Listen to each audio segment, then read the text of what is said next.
And welcome back to another Photo Fridays. So this week we're still local, we're still in Portrush, but we're switching things up a little bit, and we're going to be playing about with the iPhone, and not just normal iPhone photography, but actually some long exposure iPhone photography. Now, I absolutely love photographing with the iPhone. It's not only the camera that's generally always with you, although I do like to carry my little Fuji X100T around with me most places as well, but actually as the years have gone in, the power of the camera on the iPhone and also the applications that you can use really have made it a feature-rich camera. Now, as I say, I love shooting with the iPhone, sort of normal photography, and I'll throw some of those images up sort of now and in a bit, but actually a bit that I really like doing is long exposure photography with the iPhone. Now, as I said, it is a little bit windy.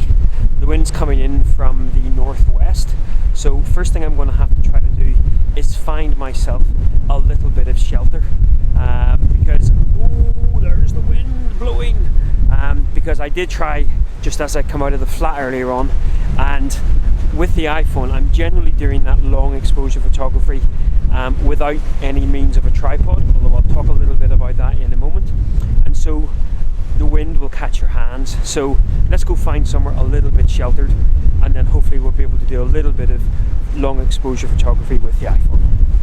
Windy!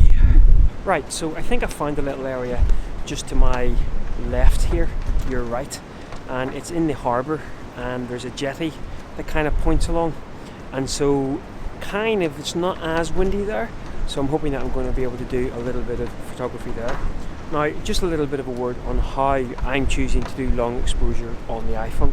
So I know there's different apps that you can get to do long exposure in the application, and I might talk about some of those in a bit, but actually my preferred method of doing long exposure is actually using the live feature of the iPhone. So obviously, as you can see here, if you take an image with the live feature enabled and then swipe up on that image, you have a couple of options, one of them being long exposure. So that is by far my preferred method for doing said long exposure on the iPhone. Now, that method does have some disadvantages, not least you have no real control over the length of the exposure, and so you have to kind of take what's given to you. But generally, for kind of what I'm looking to do with that long exposure, I have to say it works 90% of the time. So let's head down to the little jetty, we'll get the iPhone out, and we'll have a bit of a play.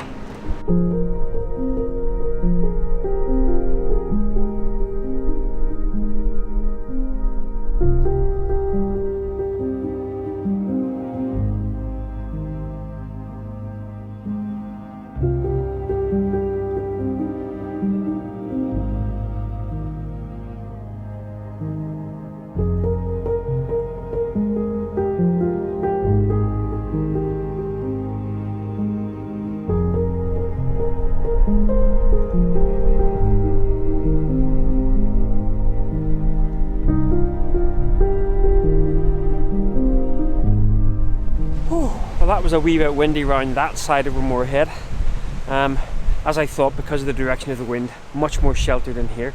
So I'm actually back to the location where I shot a couple of videos ago, my shooting local, and this may be the only location in Portrush today that I can actually use the iPhone, because everywhere else I'm just getting blown about like nobody's business. So there's a little bit of waves action going on, so hopefully I'll be able to capture something here. So again, just using the iPhone.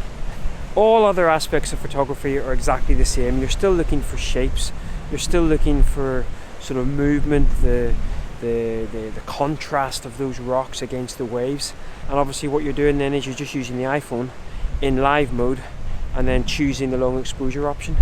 and looking to see what that can actually give you. So as I said earlier, using the live mode for long exposure does come with a couple of caveats. As I said, you're not able to sort of choose the shutter speed, but also it will actually crop in on your photo as well, and there'll be times that you sort of set up a composition, and then when you actually choose the live option, it cuts off the sort of top of the frame. So you have to bear that in mind whenever you're composing the image, that you know you're going to be losing some of the frame. But I've kind of got used to that now, so generally it still works out okay. So let's have a little bit of a play down here with some of the wave action and see whether we can get something with the iPhone.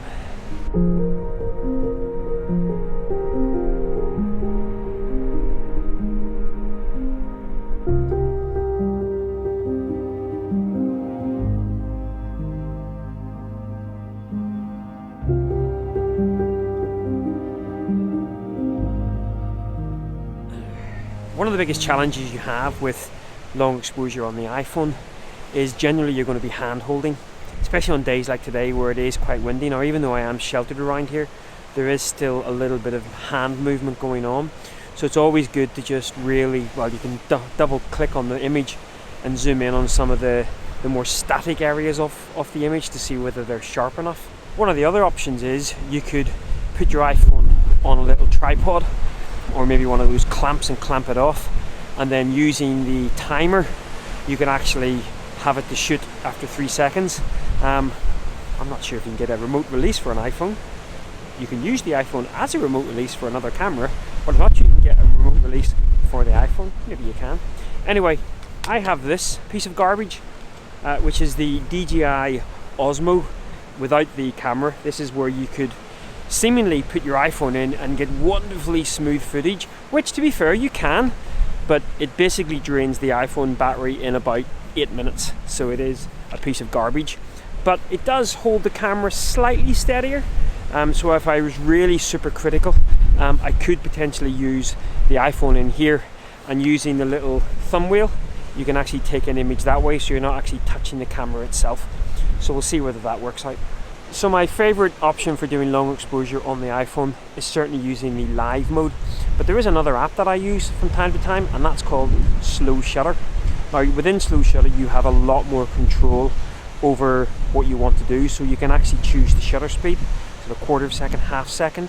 You can choose the file format that it's exported in. You can choose a few other sort of bits and pieces as well, but certainly that choosing your shutter speed. There is also an option for self-timer mode, so if you had the camera set up in on a tripod, then hopefully you can get a much smoother option. Now, one of the benefits of shooting with the slow shutter is you will actually see the image as soon as it's been taken, whereas obviously with the live mode you've got to kind of go into live check and see what it's like.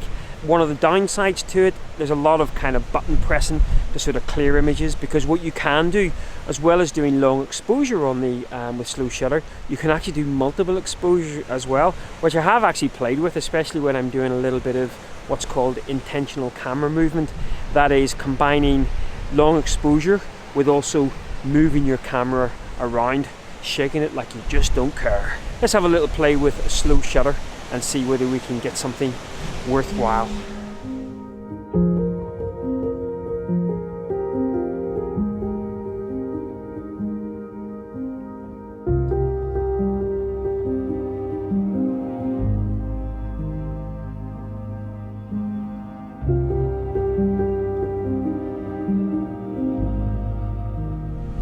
So I think actually slow shutter and the little gimbal work reasonably well. I do like the finer control that you get with using slow shutter. Just obviously with the gimbal, it just sucks the battery life. So actually getting the iPhone locked off somewhere with a clamp, I think would actually yield some pretty nice results. But I have to admit, I was reasonably happy with some of the results there. So it'd be interesting to get those back home and take a look at them. Now, of course, one of the other benefits of having your photography on your iPhone is some of the editing apps that you get with the iPhone now are absolutely fantastic. And one of my favorites would be Snapseed. Snapseed? Snapseed. Snapseed. Say that 3 times fast while drinking something. So yeah, I would do a lot of my photo editing on the iPhone using Snapseed. using snap speed, snap speed, snap speed. So I would do a lot of my editing on the iPhone using an application called Snapseed, which is really fantastic, and you get some fine control over it, and also you can apply some filters and then use that as the baseline and then edit your photos from there. So quite often that's what I'll do, though. Photos that have been taken on the iPhone very rarely will get edited anywhere else. I sometimes even use the Lightroom app on the iPhone as well, which can be quite useful. So I think I'm going to have a bit of a wander along somewhere else. Again, I'm not too sure once we get out of this sort of shelter whether I'm going to be able to use the iPhone in the wind, but we'll give it a go anyway. Let's go for a dander. Snap speed, snap. So I've actually come down to the shoreline, and the sun has kind of disappeared in behind some clouds, but earlier on it was really highlighting some of this yellow lichen on the rocks. And so again, I was kind of using the long exposure just as a very small element in the frame, but actually using most of those sort of lines in the rocks and the colours in the rocks, so there's 90% in the frame, with just a little nod to a little bit of long exposure as well. So and of course, one of the benefits again with shooting with the iPhone is this has given me some ideas of maybe coming down here with the main camera, because I really love just how that late evening light sort of illuminates those coloured lichen, coloured boulders, the lichen on the boulders. So, oh, still windy though.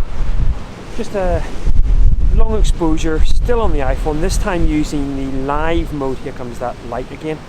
Let me just show you those lichen coloured boulders. Just all these here, they're just beautiful. Ooh, wind. Let's see whether we get some other bits and pieces. As I said, using the live mode now in the native Photos app rather than slow shutter.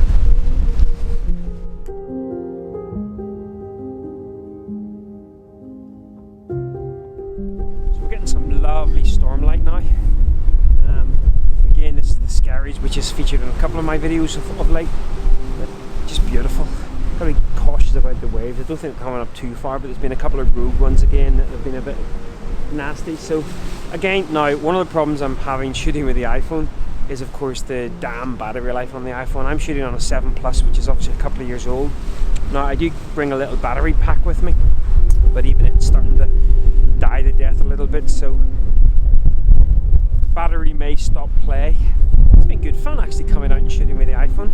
I purposely didn't bring my big old tripod with me because I wanted to just focus on shooting with the iPhone. But yeah, so hopefully you've enjoyed this again, this little ramble out along the Causeway Coast, proving again that the iPhone, and I'm sure Android phones and things as well, but I only really have experience with the iPhone, you can actually get some rather nice images. And of course it's the whole workflow that you can do, sort of the composing, the shooting, the editing, and then of course the posting. And in fact, even if I wanted to connect the iPhone to the printer, print out from the iPhone as well.